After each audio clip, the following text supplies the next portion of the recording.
জীবন চলার পথে প্রভুর নামটি স্মরণ রেখো, মিথ্যে মোহ মায়ায় তারে ভুলে যেও না কো।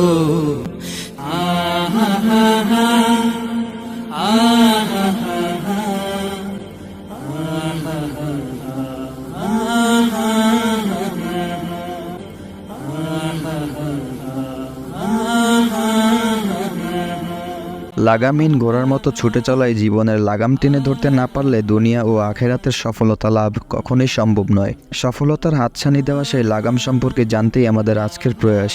তবে তার আগে ঘুরে আসবে আমাদের নিয়মিত আয়োজন পবিত্র কোরআন শিক্ষার আসর থেকে।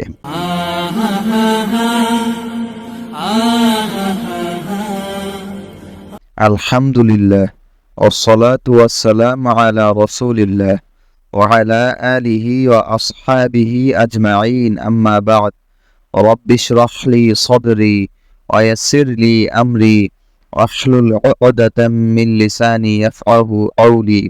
শুরু করছি পবিত্র কোরআন শিক্ষার আসর সিজন 2 এর নতুন আরেকটি পর্ব। বিগত দুটি পর্বে আমরা স্বাভাবিক অক্ষর এবং নিয়মতান্ত্রিক অক্ষরের ব্যাপারে জেনেছি।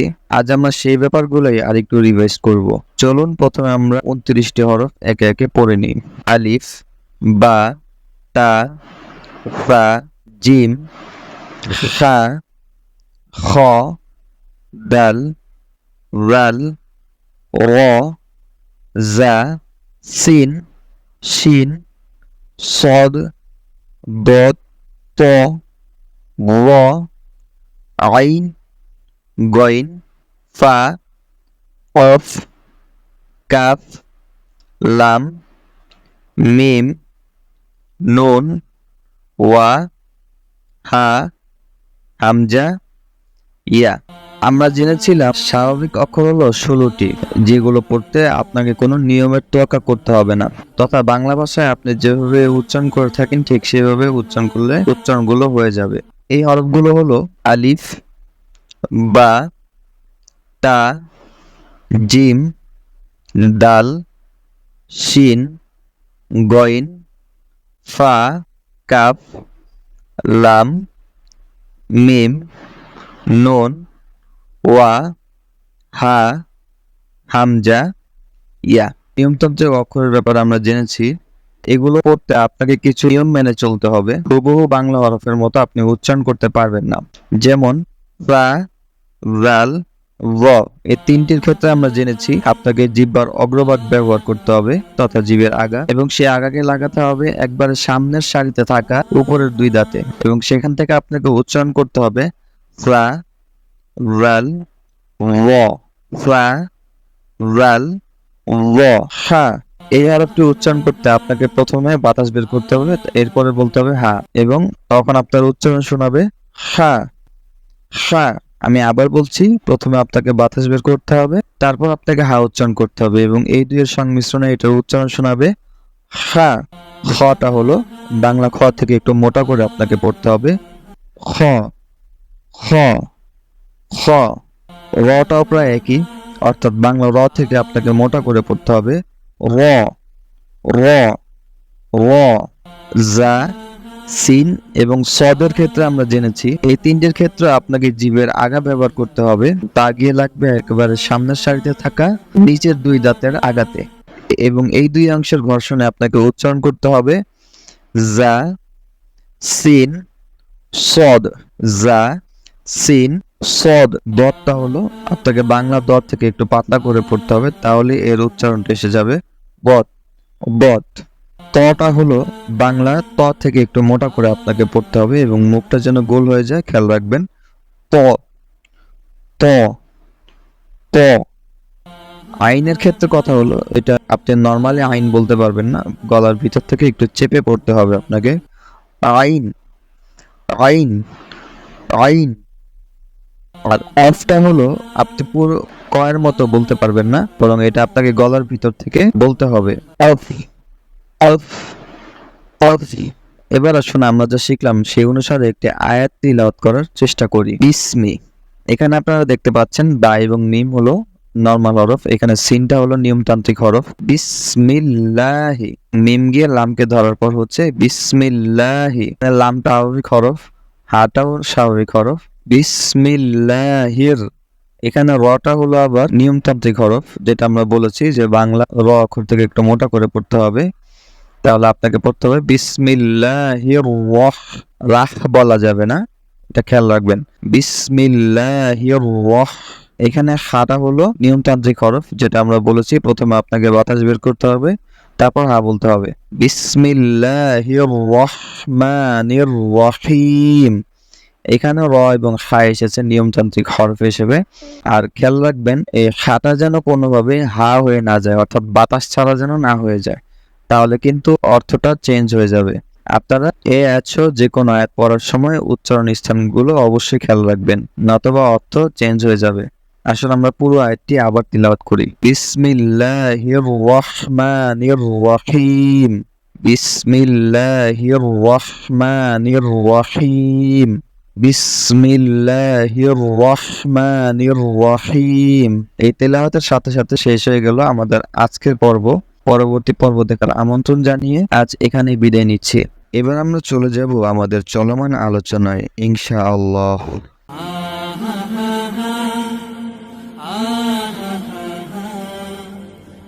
কোরআন নাজিলের মহিমান্বিত মাসে মহান আল্লাহ সিয়াম ফরজ করেছেন, যার মূল লক্ষ্য হলো তাকওয়া অর্জন। মহান আল্লাহ বলেন, ইয়া আইয়ুহাল্লাযীনা আমানু কুতিবা আলাইকুমুস সিয়ামু কামা কুতিবা আলাল্লাযীনা মিন ক্বাবলিকুম লাআল্লাকুম তাত্তাকুন। অর্থাৎ হে ঈমানদারগণ, তোমাদের উপর সিয়াম পালন ফরজ করা হয়েছে যেভাবে ফরজ করা হয়েছিল তোমাদের পূর্ববর্তীদের উপর, যেন তোমরা তাকওয়া অর্জন করতে পারো। তাকওয়া কি, এমন প্রশ্নের উত্তরে আবু দারদা রাদিয়াল্লাহু আনহু এর বর্ণনায় এসেছে, তামামুত তাকওয়া আন ইয়াত্তাকিয়াল্লাহাল আবদু হাত্তা ইয়াত্তাকিয়াহু ফি মিসকালি যাররা হাত্তা ইয়াতরুকা বা'দা মা ইয়ারা আন্নাহু হালালুন খাশিয়াতা আন ইয়াকুনা হারামান ইয়াকুনু হিজাবান বাইনাহু ওয়া বাইনাল হারামি। অর্থাৎ পরিপূর্ণ তাকওয়া হলো অতি ক্ষুদ্র ব্যাপারগুলোতে আল্লাহকে ভয় করে চলা, এমনকি কিছু ক্ষেত্রে হালাল কাজকেও এই ভয়ে বর্জন করবে যে এর দ্বারা হারামে লিপ্ত হবে। এভাবে তারও হারাম কাজসমূহের মাঝে এক ধরনের প্রাচীর তৈরি হবে। তিনি মূলত মহান আল্লাহর আয়াতদ্বয়কে সামনে রেখে এই কথা বলেছেন, যেখানে মহান আল্লাহ বলছেন, ফামান ইয়া'মাল মিসকালা যাররাতিন খায়রান ইয়ারাহ ওয়া মান ইয়া'মাল মিসকালা যাররাতিন শাররান ইয়ারাহ। অর্থাৎ যে অনুপরিমাণ ভালো কাজ করবে সে তা দেখতে পাবে, আর যে অনুপরিমাণ মন্দ কাজ করবে তাও সে দেখতে পাবে। এছাড়াও ইবনে আব্বাস রাদিয়াল্লাহু আনহু বলেন, আল মুত্তাকিয়ুল্লাযী ইয়াত্তাকিশ শিরকা ওয়াল কাবাইরা ওয়াল ফাওয়াহিশা। অর্থাৎ তাকওয়া অবলম্বনকারী হলো সে ব্যক্তি যে শিরক ও অশ্লীলতা থেকে বিরত থাকে। মহান আল্লাহ এই ব্যাপারে বলেন, আল্লাযীনা আমানু ওয়া লাম ইয়ালবিসু ঈমানাহুম বিযুলমিন উলাইকা লাহুমুল আমনু ওয়া হুম মুহতাদুন। অর্থাৎ নিশ্চয় যে ঈমান এনেছে এবং ঈমানের সাথে জুলুম মিশ্রিত করেনি তথা শিরক মিশ্রিত করেনি, তাদের জন্যই রয়েছে নিরাপত্তা এবং তারাই হেদায়েত প্রাপ্ত। মহান আল্লাহ আরো বলেন, ওয়ালা তাকরাবুল ফাওয়াহিশা মা যাহারা মিনহা ওয়া মা বাতান। অর্থাৎ তোমরা গোপনে কিংবা প্রকাশ্যে অশ্লীলতার নিকটবর্তী হয়েও না। তাকওয়া সম্পর্কে আব্দুল্লাহ ইবনে ওমর রাদিয়াল্লাহু আনহু বলেন, আত-তাকওয়া আল্লা তারা নাফসাকা খায়রাম মিন আহাদ। অর্থাৎ তাকওয়া হলো সেই বিষয় যার জন্য তুমি নিজেকে অন্যের চাইতে শ্রেষ্ঠ মনে করবে না। যে ব্যাপারে মহান আল্লাহ নির্দেশ প্রদান করেছেন তিনি বলেন, ফালা তুযাক্কু আনফুসাকুম। অর্থাৎ তোমরা আত্মপ্রশংসা করো না। এজন্য আল্লাহ রাসূল সাল্লাল্লাহু আলাইহি ওয়াসাল্লাম অন্যের প্রশংসা করার ক্ষেত্রেও সাবধানতা অবলম্বন করতে শিখিয়েছেন। আবু বকর রাহিমাহুল্লাহ তার পিতা থেকে বর্ণনা করেন, আসনা রাজুলুন আলা রাজুলিন ইনদান নবী সাল্লাল্লাহু আলাইহি ওয়াসাল্লাম فقال ويلك فقطعت عنق صاحبك مرارا ثم قال من كان منكم مادحا أخاه لا محالة فليقل أحسب فلانا والله حسيبه ولا أزكي على الله أحدا أحسبه كذا وكذا إن كان يعلم ذلك منه। অর্থাৎ নবী সাল্লাল্লাহু আলাইহি ওয়াসাল্লাম সামনে থাকা অবস্থায় এক ব্যক্তি আরেক ব্যক্তির প্রশংসা করলো। তখন আল্লাহ রাসূল সাল্লাল্লাহু আলাইহি ওয়াসাল্লাম বললেন, আফসোস তোমার জন্য, তুমি তো তোমার সাথীর গলা কেটে দিলে। আফসোস তোমার জন্য, তুমি তো তোমার সাথীর গলা কেটে দিলে। এই কথাটি তিনি কয়েকবার বললেন। অতঃপর বললেন, তোমাদের মধ্যে যে তার ভাইয়ের প্রশংসা করতে চায় তার এইভাবে বলা উচিত যে, আমি মনে করি লোকটি ভালো, তবে আল্লাহই তার ব্যাপারে ভালো জানেন। আল্লাহর দিকে সুপর্দ না করে আমি কারো প্রশংসা করি না। আর যদি তার কোনো ভালো দিক জানা থাকে তাহলে বলবে, আমি তার ব্যাপারে এরূপ মনে করি। এভাবে বিভিন্ন দলিল প্রমাণকে সামনে রেখে তাকওয়ার সংজ্ঞা প্রদান করতে গিয়ে ইবনুল কাইয়্যিম রাহিমাহুল্লাহ মোটা দাগে 3টি বিষয়ের কথা উল্লেখ করেছেন। তিনি বলেন, التقوى 3 مراتب إحداها حمية القلب والجوارح عن الآثام والمحرمات، الثانية حميتها عن مكروهات، الثالثة الحمية عن الفضول وما لا يعني। অর্থাৎ তাকওয়ার 3টি পর্যায় রয়েছে। প্রথমটি হলো অন্তরকে পাপাচার ও হারামে আক্রান্ত না করা, দ্বিতীয় পর্যায় হলো মাকরুহ কাজসমূহ থেকে দূরে থাকা, আর তৃতীয়টি হলো অনর্থক এবং যার মধ্যে কোনো কল্যাণ নেই এমন কাজে লিপ্ত না হওয়া। এভাবে মোটা দাগে পরিচয় তুলে ধরে তাল্লাক ইবনে হাবিব রাহিমাহুল্লাহ বলেন, التقوى عمل بطاعة الله رجاء رحمة الله على نور من الله، والتقوى ترك المعصية الله مخافة الله على نور من الله। অর্থাৎ তাকওয়া হলো আল্লাহর পক্ষ থেকে যেভাবে নির্দেশ এসেছে সেভাবে আল্লাহর আনুগত্য করা, তার রহমতের আশা করা। তাকওয়ার আরো একটি অর্থ হলো আল্লাহর পক্ষ থেকে যেভাবে নির্দেশনা এসেছে ঠিক সেইভাবে এবং কেবল আল্লাহর ভয়ে অবাধ্যতা পরিত্যাগ করা। হাসান বসরি রাহিমাহুল্লাহ বলেন, لأهل التقوى علامات يعرفون بها: صدق الحديث وآداء الأمانة والإيفاء بالعهد وقلة الفخر والخولاء وصلة الرحم ورحمة الضعفاء وقلة المثافنة للنساء وحسن الخلق وسعة العلم واتباع العلم فيما يقرب إلى الله زلفى। অর্থাৎ তাকওয়া মেইনটেইন যারা করবে তাদের কিছু আলামত রয়েছে যার দ্বারা তাদের চেনা যাবে। যেমন সে হবে সত্যবাদী, আমানত রক্ষাকারী, ওয়াদা পূর্ণকারী, সে অহংকারী হবে না, সে হবে আত্মীয়তার বন্ধন রক্ষাকারী, দুর্বলদের প্রতি সহনশীল, স্ত্রীদের প্রতি দয়ার্দ্র, উত্তম চরিত্রের অধিকারী, জ্ঞান অন্বেষণ ও তার অনুসরণে অগ্রগামী। এভাবে সে হবে আল্লাহর নৈকট্য অর্জনকারী।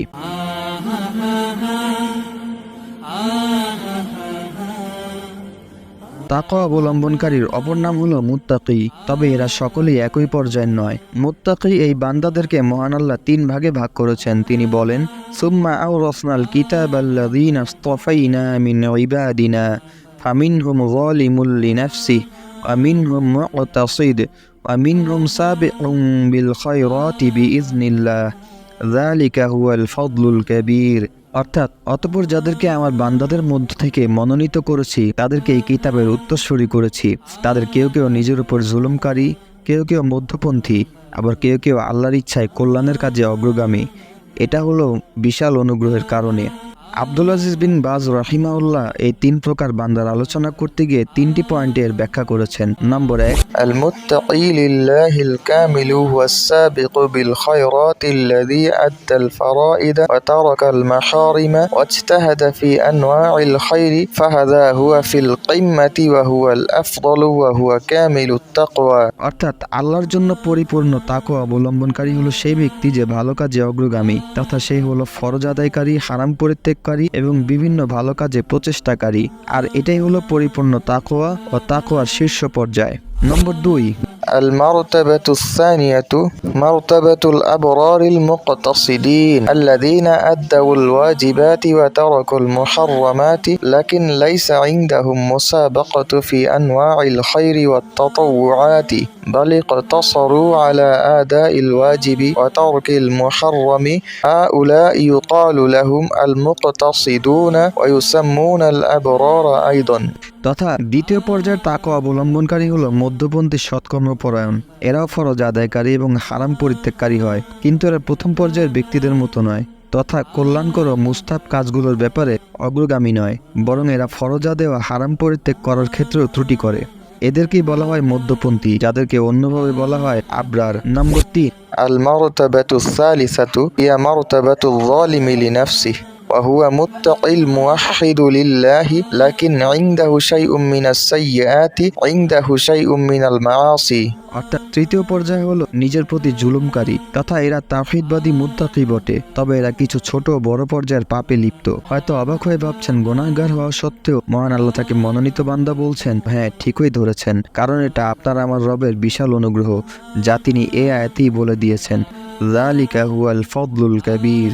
এটা হলো বিশাল অনুগ্রহের কারণে। তবে অনুগ্রহ এখানেই শেষ নয়, রয়েছে আরো কিছু, চলুন জেনে আসি।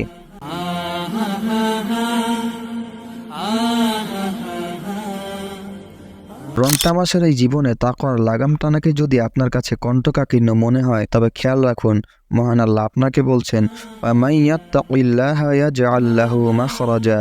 যে তাকওয়া অবলম্বন করবে, মহান আল্লাহ তার জন্য উত্তরণের পথ তৈরি করে দেবেন। যদি ভেবে থাকেন সেই লাগাম টানতে গিয়ে আপনার চাকরি, ইন্ডাস্ট্রি, ব্যবসা, বিবাহ ইত্যাদিতে খরা নেমে আসবে, তবে খেয়াল রাখুন, মহান আল্লাহ আপনাকে বলছেন, ওয়ায়ারযুকুহু মিন হাইসু লা ইয়াহতাসিব ওয়া মান ইয়াতাওয়াক্কাল আলাল্লাহি ফাহুয়া হাসবুহ।